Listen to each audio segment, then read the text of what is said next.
Chapter 20. Naruto, Desert Flower.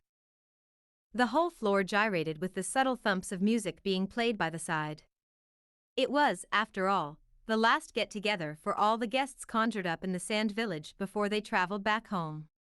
The rush of this year's annual Chunin exams had all but died down, and everyone honored with the pleasure of being invited to this party was more or less content with savoring these last few moments of luxurious cordial reception before they returned to their meager lives back home.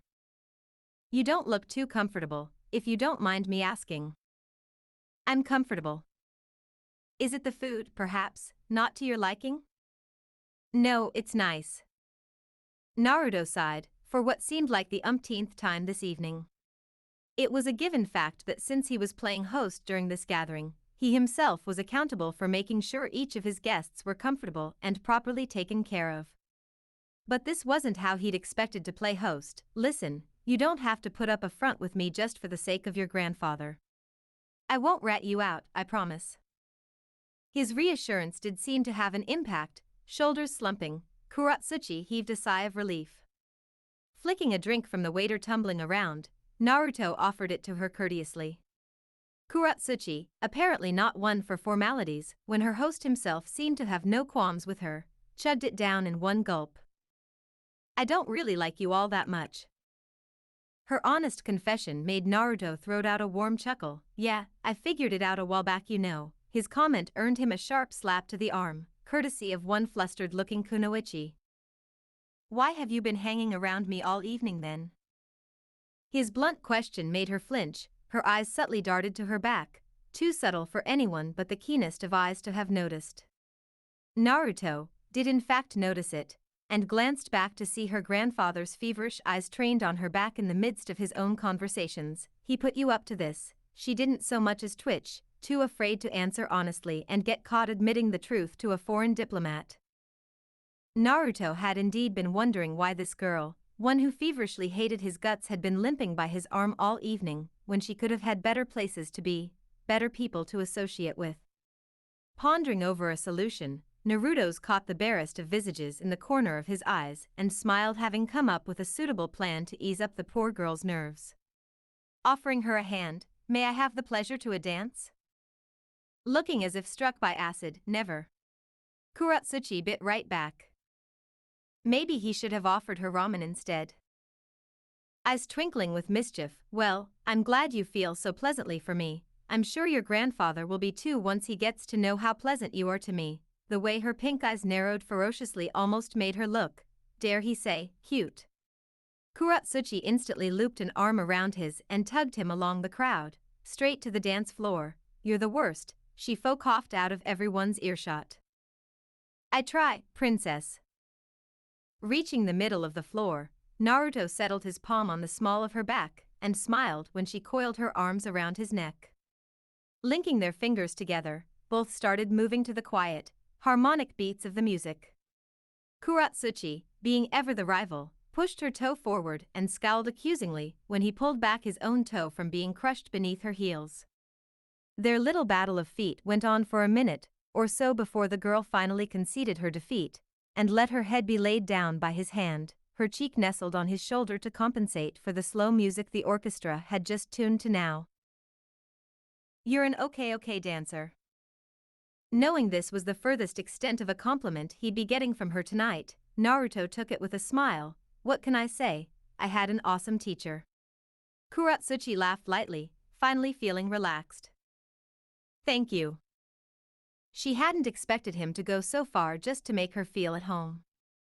When her grandfather had forced her to make friends with Naruto, she'd feared the worst. There was nothing more she hated than an enemy country's ninja.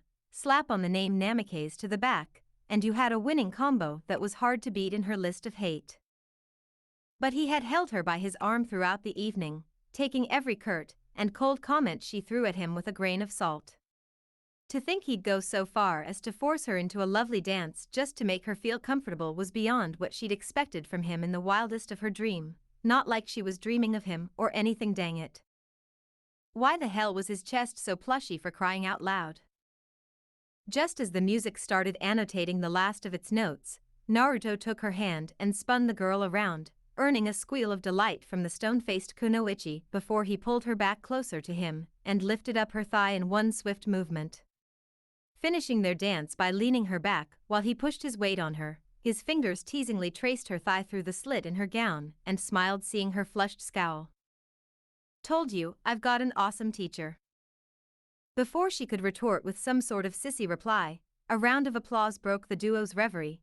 Only now did they notice that everyone's sole focus of attention was on just the two of them. Kuratsuchi made a show of fixing her gown and gave a bow. Naruto followed suit, and both got down from the floor, looking very much worse and under the weather for the wear. "You're the worst." "Oh hush. You enjoyed that dance just as much as I did." "That's not the point," she hissed. "We're not supposed to." Naruto cut her off. "We're not supposed to what?" "Sighing, you know, act so kind and friendly," she muttered. Naruto rose an eyebrow and crossed his arms, unimpressed. "Why the hell not?" he asked. "You were born in the leaf, Naruto," she explained. "Now you live in the sand and I'm from the hidden stone that despises the both of em." Cutting her tirade midway, "It's nothing to be ashamed of," Naruto said, stopping beside her with an air of confidence. "Don't just keep thinking back to where the person was born, no one has control over it. Times are changing, Kuratsuchi, and to be honest I'm hoping sand and stone will be allies in the future." Her breath hitched, clearly caught off guard.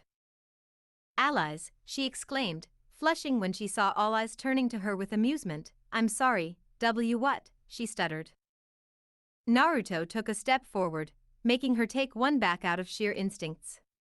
His aura alone was one she had never encountered before, an aura of power, of pure confidence. He wasn't even oozing the slightest bits of chakra or killing intent, and yet, as ashamed as she was to admit it, Kuratsuchi already felt dominated by his presence. "You aren't ready, Kuratsuchi." "Not yet, but even I can see you'll be the one who'll be named the Tsuchikage given some time to mature and grow." Naruto honestly confessed, "I want us to be neutral at least, if not more." Suddenly, for some odd reason, Kuratsuchi found her heels to be an awful lot interesting. "You really believe I'll beat Tsuchikage?" she whispered in such a small voice that Naruto had almost missed it. "Believe?" Naruto picked her chin up and forced her gaze to his. "I know you'll beat Tsuchikage, girl. A fine one at that." Flashed with one of his trademark fox-like grins, Kuratsuchi found the tips of her ear turning hot and her knees felt fuzzy. If she were to be honest, which wasn't common, she had been doubting her own worth as a candidate to that position ever since she'd seen that raw display of power back in the arenas. To think, the old man she chewed off every day, stood on equal terms with these behemoths had crushed her confidence in ways she absolutely did not desire. But here she was, being touted as a perfect candidate to that post by none other than Namikaze Naruto, the man who had the guts to go against the Raikage without an ounce of fear. The man she hated, and dare she say, respected and idolized from the bottom of her heart. "Friends," she whispered, pushing her hand onward, "I'd like that." Naruto took it and shook it firmly. "I'm glad," he said, actually glad to have made at least turned one adversary into a friendship he could rely on in the future. But this wasn't right, there wasn't anything solid to reaffirm the solidarity to this newly minted bond. Just then, an idea struck him, and he rummaged through his back pocket for the item. Taking her small hand in his own, with Kuratsuchi noting how rugged and assuring it felt against her own manicured ones, her hand instantly curled up into a tight fist from the unwarranted action from the blonde. Rubbing the inside of her palm in circles, Naruto eased her grip and opened her fist before closing it back down to place his kunai firmly in her hands. "Let's seal it with this," he suggested, and Kuratsuchi brushed the cold steel in her palms with a forlorn look. She knew it, of course. It was a three-pronged kunai. "What's this?" she asked, feigning ignorance. "This is my treasure." Naruto never ceased to amaze her, a kunai with the Shiki formula on it. "It only works one way, of course." Seeing her confused face, he elaborated, "meaning it only works if someone on the other end pumps some chakra into it. You don't have to worry about me infiltrating your village or something, it is a fail-safe of sorts.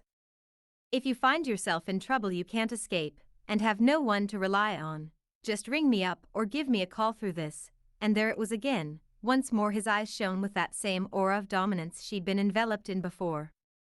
But the words he uttered next made her very heart shiver. "I'll be there in a flash," Naruto promised, only now noticing the fear and hesitation in her eyes. But this was something she had to decide for herself, even he knew that much, a decision that might very well shape her village's future. How many times had she heard those cursed words? It was part of a popular saying in her village, after all. The Third Great Shinobi War had left a scar too great to be filled in the hearts of her people with time. If you saw the flash, your neck had a slash. This saying had been ingrained in her mind ever since the early days of her childhood. It was the saying that had taken 1,000 lives in a minute, her mother included, after all. Everyone knew them in the stone. These kunai knives were hated with a passion back home. But to think these very knives would become a tempting offer to friendship one day, Kuratsuchi had to admit that life had a sadistic sense of humor.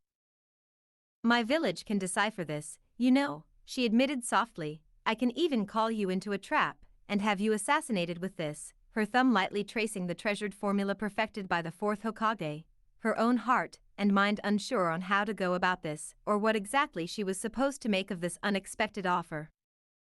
Why was he placing such faith in her?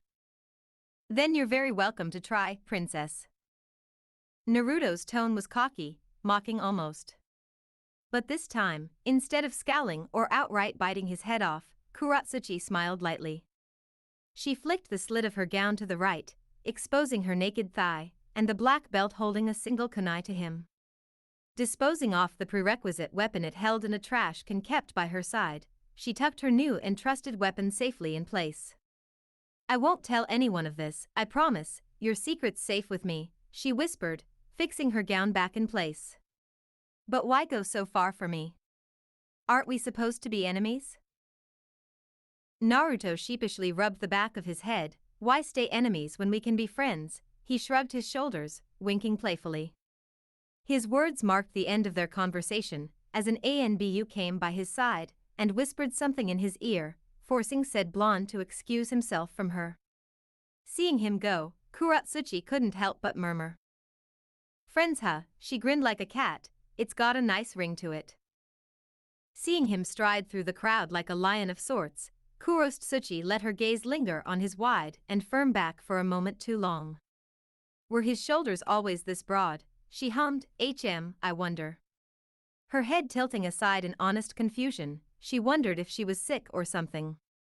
Her cheeks still felt hot as a volcano for some odd reason, as if she'd just spit out some lava in the aftermath to one of her techniques. Maybe the desert heat was finally getting to her. Lifeless, wrinkled eyes watched the circling liquid rippling in his saucer, rather blankly. It had been this way ever since he'd come to the sand, a decision he knew his heart would regret until the day he'd die. This was how it was supposed to be, wasn't it? The likes of a legendary ninja like him reduced to living his aging years as a failure, drinking his years away. "Is this seat taken?" Looking up at the annoying voice that had just broken his peaceful trance, Jiraiya squinted his eyes to make sure his eyes weren't deceiving him. "I've got only one spot left, tell the other 3 to find someplace else," he grumbled, downing yet another saucer before pouring it full for another round, signaling the waiter for another bottle yet again. "How many bottles has it been, already?" "None of your damn business, that's how many." A small, soft hand met his cheek for an audible smack, one that left his eyes twinkling and mind spinning with the sheer grunt put behind it. "You never take that tone with me. Drunk or otherwise, understand. Just who do you think you are lecturing me?" The annoying voice cut him off. "The last person who truly cares about your well-being, Jiraiya. Your trusted teammate, that's who I think I am." "Tsunade, is that you?" "Yes, silly," she giggled, "it's me, who else? I don't think Orochimaru of all people would visit you in broad daylight on a whim." The effect of alcohol instantly flushed itself out of his system, and Jiraiya's vision sharpened to see the woman he could never get sitting there in all her glory, sipping on some tea. "Why'd you come here, Tsunade? Don't you have better places to be? Better people to meet in that party?" He scoffed haughtily, trying and failing miserably to put up a mighty front and save some face. at least in front of her. Jiraiya, it isn't even time for supper, and you can't even count people with your eyes. What's gotten into you, huh? You're ruining your life. Oh ho! Jiraiya exclaimed, faking a laugh, is that concern I hear? Jiraiya. Tsunade sighed. Well, I'll be damned, he laughed boisterously, never thought the day would come when you'd come see me in a time of peril, the legendary Kunoichi Senju Tsunade. I must admit, I'm honored, he stumbled a bow. It was this moment that the waiter chose to make his presence known. Sir, your bottle. Before Jiraiya's fingers or the timber of their table could so much as touch the porcelain of this bottle, Tsunade snatched the annoying thing away and slammed Jiraiya's saucer right back on the waiter's tray. Take it away, she snapped, he'll have a coffee, black. Before he could so much as utter a word of protest, Tsunade raised her hand chidingly and shut Jiraiya up like a mother would do to her child. We'll have a decent conversation like two responsible adults. It's about damn time you came down from your high and back to your senses. Even if she was at odds with him, he was still her teammate and friend. How many times had he come through for her in her times of need? That's the point, Tsunade, Jiraiya growled. I don't want to come to my senses. Tsunade's eyes softened. Why not, Jiraiya? She asked tenderly. Don't take that tone with me, Jiraiya thundered, and out went the tenderness from her eyes. I don't want your pity, he roared loudly. All right, she whispered. He scoffed, fine. There was a moment of silence as Jiraiya's eyes clouded up in nostalgia. You know something, Tsunade? I idolized Sensei more than anyone in the village, he confessed in a drunken stupor, clearly beyond his senses. Tsunade hummed, intrigued, I know. That time, when I returned to the village a month before the finals of the Chunin exams were about to happen, you wanna know what he told me? Jiraiya sniffled, forcing Tsunade to give his hand an assuring squeeze and urged him to go on. It was high time he let this out and finally told her the truth he'd been running from all this time. He told me Naruto had even more potential than he'd seen in either Orochimaru, Minato, and even Itachi. Then, Sensei even went on to tell me he'd have taken Naruto in as his apprentice had he not been Hokage. You should have seen how he looked at the boy, Tsunade. It was like he was a blood relative of his own. It wasn't his words that surprised her, it was the tone laced with pure venom that did Tsunade's composure in. Yeah, he really loved the kid. Tsunade agreed, smiling fondly. No, hear me out, Jiraiya intervened. He said it would be nice to leave behind at least one student who wasn't a complete failure in his eyes. Jiraiya laughed out loud, and Tsunade was forced to duck her head in shame. How many times had Hiruzen called her back in times of need? Every time, she'd answered his calls with curses and swears to the village. She knew they ached his heart, stabbed him with pain every time she let her hostility for the leaf bare-boned right in front of him. But the man had always smiled, even helped her with money-related matters whenever she'd needed his assistance in hopes that maybe, just maybe someday she'd come around and see the light at the end of the metaphorical tunnel. Unfortunately, by the time she'd come to her senses, his corpse had already been cold in the grave, while the village was left in tatters. He told me the kid had learnt a forbidden Jonin technique in a couple of hours. This was the first Tsunade was hearing of it, so SH leaned forward in interest. I'd chugged it down as an over-exaggerated praise, of course. But he wouldn't hear any of it. You should have seen him, the man looked possessed, before Tsunade could get a word off her lips. Then, I took Naruto on that trip to find you. It was then that I saw what Sensei had seen all those years ago. The raw potential, a legend in the making. Kid nearly mastered the Rasengan, a technique that took Minato 3 years to complete, and 6 months for me to learn in a mere month. He was a diamond in the rough. With the correct assistance I knew he was destined to take Sensei's and Minato's place someday then and there. Her mouth opened and closed a couple of times, and she narrowed her eyes in deep contemplation. This was finally the time he was letting the cat out of the bag, finally admitting the truths. Then what happened? Then Jiraiya chugged down the remainder of sake from his old bottle and swiped the drops with the back of his palm. Sasuke went AWOL. Tsunade quieted down completely, letting him push everything out, and tell her why the hell he'd gone on and betrayed the boy who he had such high hopes for, the boy who he spoke for with such pride and admiration. I honestly believed he'd fail. Sasuke would go to Orochimaru in search of power, and I'd take him out on a trip to train and keep Akatsuki off his tracks. That was the plan, back then at least. Why'd you do it, Jiraiya? Tsunade whispered. Why'd you betray him? She couldn't help but ask the question, eating away at her soul. Because he succeeded. Jiraiya thundered as if the devil himself was upon him. He even succeeded where I failed. How the hell could he bring Sasuke back? Tsunade's eyes widened, all blocks in her mind clicking. You were jealous of him, she asked him as if he were ridiculous. Of course I was jealous, he huffed, and she didn't know if he was just drunk or plain old stupid right now. When he was in the hospital, that Hyuga chick would come daily to leave some flowers. A princess adored him, Tsunade.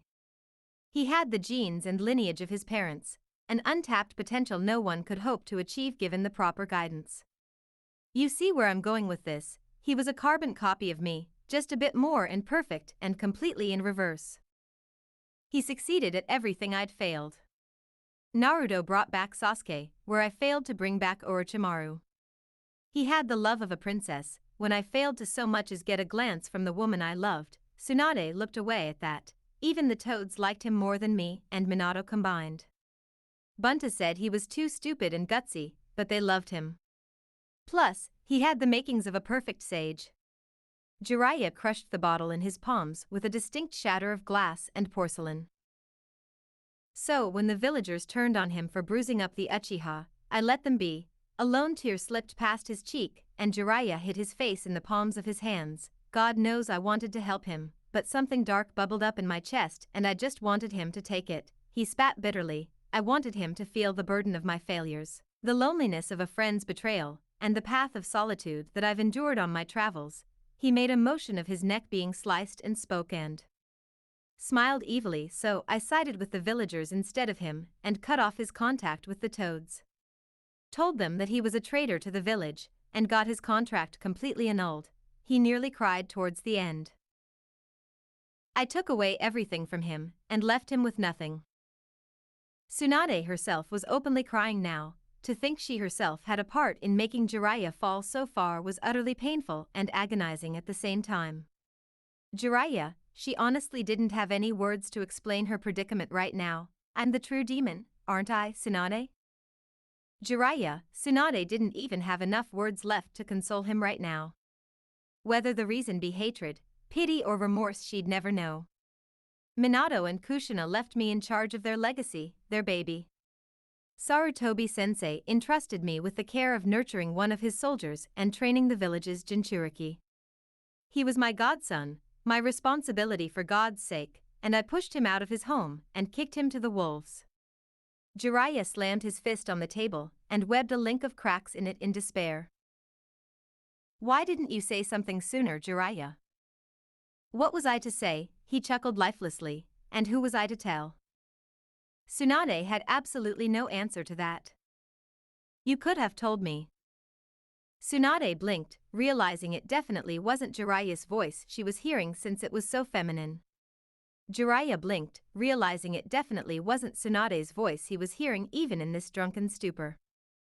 Both turned around as one, seeing a girl with hip-length blonde hair straightened out on her back standing there with a white free-flowing gown hugging her curves. Temari, Tsunade whispered in distress. Of all the people, it had to have been her. How much did you hear? Jiraiya asked with a wince, realizing the true extent of his actions for the night as the alcohol in his system was all but gone right now. Enough, she answered curtly, her stance firm and cool. I came to escort you back to the party, Lady Tsunade, she said calmly. Listen, about what you just heard. Jiraiya started to try and explain his side of the story. But, when he saw her cross her arms beneath her bosoms as her teal greens narrowed in on him, words left his throat. Jiraiya, Temari sighed and ignored the formality of honorifics. I honestly cannot care less about what you said right now. I don't even know what to think about you right now. So, for now, let's just forget this ever happened and return to our lives. Jiraiya stayed silent, and let her say whatever she wished for. Temari honestly could have cursed him to her heart's desire, and he wouldn't have retorted to even a single word of it. But he knew she wouldn't stoop to do something so low and disgusting. She was above all this, after all, she wasn't like him. She was the girl who held Naruto's heart in the palm of her hands, after all. That will be for the better. I suppose, Jiraiya agreed and stumbled by her side. Just as he was about to pass her, he stopped and looked at her. Temari didn't even bat an eyelash when he tried to touch her cheek with his finger, only for her to take a step back and stare at him quietly to see what it was that he wanted. You're a great girl, Temari, he acknowledged. You've got the same sass coupled with the soft side Kushina once did. Take care of him for me, will you? Temari stayed quiet for a moment, but after thinking about it, I'll always be there for him, she said quietly, but not for you, for myself. Regardless, thank you. Temari watched him trudge out of the bar with a firm gaze, but her heart went out for the man whose walk held none of the composure a legendary ninja like him should have held. Just as he was about to leave, Jiraiya, she called out to him. Said man stopped and looked at her in surprise. Temari turned her gaze to Tsunade and motioned for them to come a bit closer. There's a tradition in the sand, she started quietly, honestly confused if she should be doing this with them or not. Elders are supposed to gift their children with something, anything, to impart their young ones with blessings and keep away evil eyes from the shadows of their children. Temari opened up one of her palm and kept the other one on her stomach. I've got neither a mother nor a father, neither does Naruto. So it's only right I get something for this young one to impart him with an elder's blessings, she whispered, looking down. What? Jiraiya stammered, child, what child? Where is he? Tsunade tugged his sleeve, wide-eyed, Temari, are you? Yes, she affirmed, I'm pregnant. Lord, have mercy on me. Tsunade squealed in delight, how long? 1 week. Tsunade went forward to inspect her stomach and diagnose her, but Temari stepped back, palm still outstretched impatiently. Don't get me wrong, Lady Tsunade. Naruto may trust you, but you're still a medical ninja from an allied village. You get the gist, right? She asked icily. Tsunade smiled tightly, knowing full well what she meant. Being a medical ninja of her caliber, it wasn't out of Tsunade's skill to perform an abortion with the slightest of touches, and she had even seen the girl try and keep her distance in the house without making Naruto realize it. She hadn't hoped Temari to outright trust her, but Tsunade had hoped she at least had a little faith in her. My gift, Temari asked for the final time. Tsunade hurried through her blouse and took out her wallet, instantly emptying everything above the denomination of 100 in her palms. Thank you, Temari nodded, and turned to Jiraiya with an impatient tap of her foot. Are you going to hand me something, or not? She asked.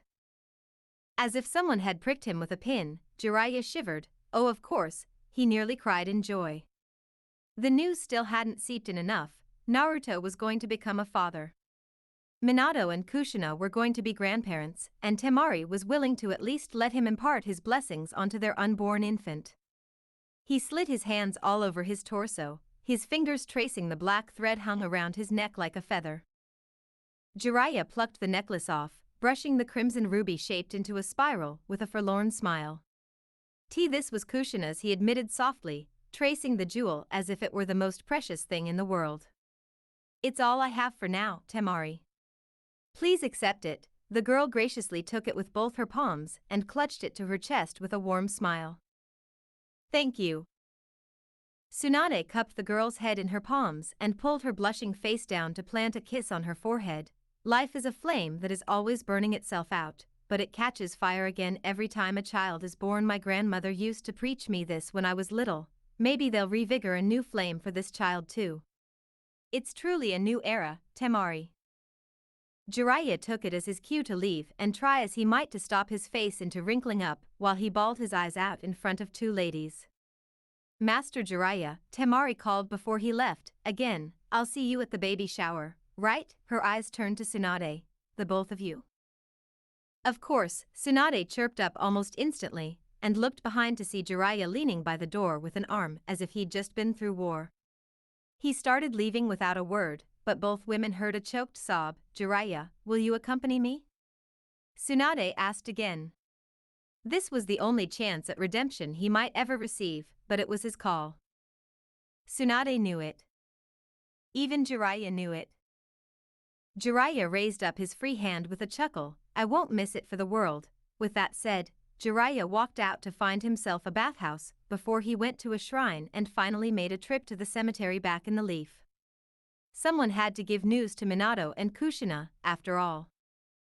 Maybe, just maybe he could redeem his fallen self after all. Otherwise, hell was what awaited him. Lemon ahead, but I urge you read it. It is relevant, but you've been warned. White mist covered the room like a thin veil. Most would be hesitant to say that the visibility was favorable, but the man and woman inside were accustomed to this atmosphere and could see without any obstructions. "Sasuke-kun," a soft voice purred. "Yes." Sasuke licked the valley of her breasts enticingly, slowly but surely grazing his teeth on her skin. The girl winced a little, but continued to moan when he took her breasts and roughly massaged them. He proceeded to take a pert nipple in between his lips. She whimpered when his teeth circled around the appendage, while he started biting away over it savagely. She continued to scream as he kept sucking and biting away at her nipple like a beast while his hand traveled down south, right in between her thighs. Sasuke slowly moved his mouth up from her chest and kissed her mouth, dipping his tongue into her hot mouth as a battle of tongues ensued, all the while 3 of his fingers tried to work his way inside her. Clenching her nose in a pinch, Sasuke kissed her so roughly the girl nearly lost her breath. Sasuke. Her whimper made him groan. Clenching the flesh of her neck in his teeth, "Say it." Sasuke grunted. "Sasuke-kun, I want you." Slapping her hard, "What did I tell you to say?" he growled. Tears of fright rolled down her cheeks. "Sasuke-kun, I love you. I love you with all my heart, but I can't take it anymore." She was almost afraid to say the next part, but went on anyways. "I need you now. Your wish is my command." Sasuke rose up from her slender form and positioned his member in front of her entrance with one swift movement. She cried out in shock and pain, nearly unbelieving that making love could ever be this harsh. Slowly he started to thrust in and out, in and out. Before, without any warning, Sasuke started picking up the pace and continued groaning. The girl tried to keep up with the pace, but failed miserably. He was going too fast. "Sasuke-kun, slow down please." She whimpered. His rock-hard shaft tilted with each thrust, hitting her walls repeatedly with an audible smack. It wasn't long before her walls tightened up and she started to bleed. "Ow, Sasuke," she cried, "please stop. You're hurting me." Her wails fell on deaf ears as he continued to pound into her while she held onto the sheets for dear life and waited for this nightmare to just end. Without even removing himself, Sasuke flipped her into a puppy position and continued his assault with the same ferocity. The force itself was so great that his partner kept hitting her head on the headboard of the bed repeatedly. "I'm near the end." With one last thrust, he came inside her while the girl collapsed on the bed with a sniffle. Her heartbeat calmed down, and she curled up into a little ball as he pulled out of her. Sasuke sat with her, tangled in the sheets for about 5 minutes, before cleaning himself off and started putting on his clothes. Walking out to the living room, Sasuke looked back, annoyed that she was still following him around like a puppy. "Where are you going, Sasuke-kun?" "Sakura, it was a good session, but you know I have to go. We've been over this 1,000 times already. If anyone catches us together it won't look good on me. I've got a reputation to uphold, unlike you." "Oh of course," she whispered. "Tomorrow, before leaving, try and steer Naruto away from you-know-who.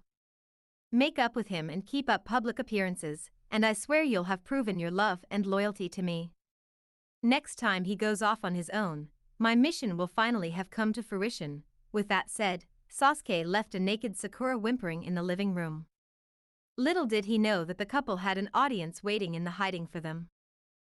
Sakura was so engrossed in the pain she felt that she didn't feel any presence behind her until it was too late. She turned around, only to see the hilt of a sword making its way to connect to the side her temple. Gaara's time at the party had been uninteresting so far. Apart from making small talk with more of the fellow Kages, there hadn't been anything eventful for him in this gathering thus far. Just as he was about to make his way and talk to Naruto about how the talks with Kuratsuchi had proceeded, a man cloaked in a dark black shroud was in front of him. Gaara didn't need to ask to know that this was the official to his ANBU. Lord Kazekage, he bowed dutifully. Lord Naruto wishes your presence in the back of the administrative tower. Eyebrow quirking up in surprise, what's that idiot up to this time? He sighed seeing Naruto walk out with an ANBU just at the same time. Two more ANBU flanked his back while their leader motioned for him to follow him outside. I don't need so many escorts, you know. Lord Naruto's orders, we cannot disobey Lord Fifth. Gaara walked with the silent trio out in the village before they took to the roof and made their way back to the Kazekage Tower. The ANBU jumped down in the barren lawns of the building while Gaara looked around, unimpressed. Where's Naruto? Is this some sort of a joke? Not at all, the ANBU leader said. We just wanted to have a private time with you, is all, his partner chuckled before taking his mask off. Gaara's eyes narrowed when his eyes were greeted with blue flesh instead of a normal human skin, while the man grinned with his shark-like teeth, as if he'd made some sort of a joke. His own eyes turned to the second flanking ANBU, who took his mask off only for Gaara to gaze into the accursed crimson eyes of the ancient shinobi clan. Hashigaki Kisame, Uchiha Itachi, he muttered, annoyed, the Akatsuki. Oh ho, Kisame laughed, you know us already, I must say I'm honored. Lord Kazekage, Itachi spoke, ignoring his partner's useless bumbles, we wish for you to come with us, peacefully. You've got some nerve to order me around, in a desert no less. Gaara said, calm as a cucumber. He turned around to look at the final one, and you, the third musketeer. Who the hell are you? Identify yourself. Me, the last one took off his mask and said a name that made Gaara's blood run cold. I'm Uzumaki. Uzumaki Nagato. End of Act I. /N. Hey guys, that's part 20 of What If Naruto Was Abandoned by the Leaf and Taken in by the Sand. And I have some bad news for you guys. There's only one chapter left. And there's no sequel. I don't like the ending, but I'm not as good as writing as he is. And I don't know what really to do because I feel like I'm gonna lose a lot of fans because this is gonna end. So I'm gonna need y'all to let me know what y'all want to see in the the comment section, please. And we didn't get the 150 likes, but I did it anyway. So I guess for the last part we'll do 130 or 130 likes.